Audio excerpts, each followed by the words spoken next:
demain, durant le conseil communautaire, plusieurs points abordés, notamment le budget. Est-ce qu'on peut faire un point là-dessus ? Oui, effectivement, plutôt ce qu'on appelle une partie du budget, le compte administratif. C'est en quelque sorte le bilan de l'année 2020, parce qu'on avait procédé en début d'année au budget primitif, le prévisionnel pour l'année 2021. Et aujourd'hui, on va voter, en tout cas, je vais proposer en délibération le compte administratif 2020. Et ce compte administratif, sa particularité, c'est qu'il dégage... il va dégager un excédent qui est équivalent à celui qu'on avait fin 2019. Donc, ce qui montre qu'on a su conserver cette avance entre guillemets. Et cette avance, elle va nous servir bien évidemment à pouvoir réaliser les investissements que l'on a décidés, et puis de prévoir un budget de crise de l'ordre un budget de crise numéro 2 de 4,6 millions environ, qui vont aller en aide soit des entreprises, mais aussi et surtout à l'ensemble des structures qui nous aident dans nos compétences, dans les compétences de l'agglomération. Dans ce budget de crise, on a aussi une aide aux clubs sportifs. Comment elle fonctionne ? Oui, alors l'aide aux clubs sportifs, ça rentre dans le cadre de ce qu'on appelle la compétence liée au rayonnement. C'est-à-dire on aide des clubs qui interviennent au niveau national, voire international, et qui participent au rayonnement, à l'image de l'agglomération. C'est une compétence qu'a pris l'agglo il y a quelques années. Et effectivement, ces clubs se trouvent en difficulté parce que pas de recettes, pas de public. Et donc on a décidé de maintenir l'aide que l'on attribue chaque année, plus une aide exceptionnelle de 30%, quasiment la même pour l'ensemble de ces clubs-là. Donc un effort supplémentaire pour leur aider à passer la crise. Et ça correspond à quel montant ? En année normale, c'est de l'ordre de 300 000 euros. L'aide globale à l'ensemble des clubs, c'est 21 bénéficiaires.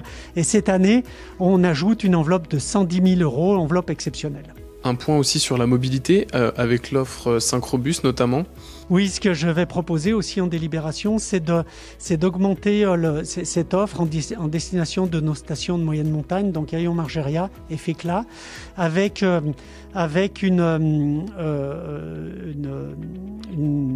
des trajets aller-retour, 3 trajets aller-retour par jour sur juillet et août.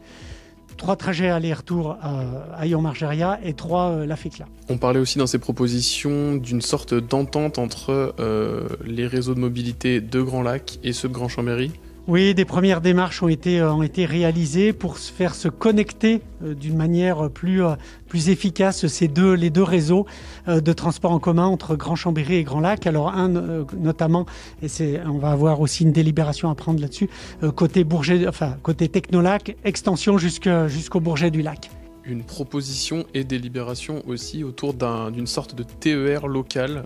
Effectivement, il va y avoir une délibération pour que l'agglo s'investisse dans une étude qui va être lancée sur tout le sillon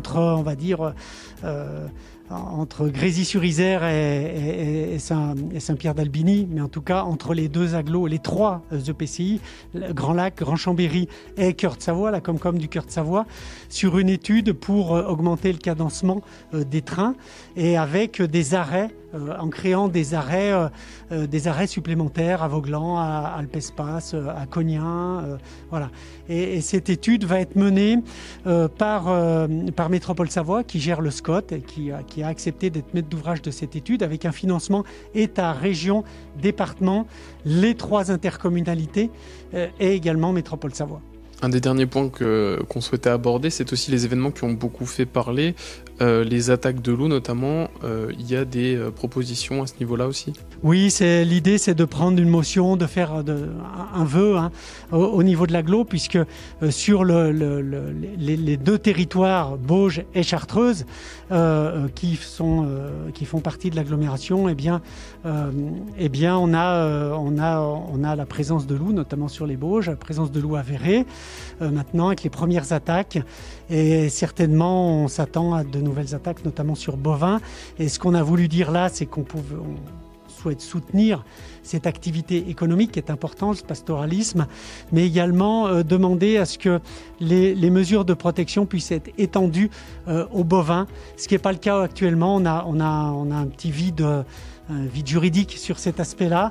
Donc c'était d'interpeller les ministères de cette fragilité-là, de cette carence, mais aussi demander au préfet d'accélérer les procédures le jour où on a des attaques, notamment par les tirs de défense que pourront mettre en œuvre les éleveurs.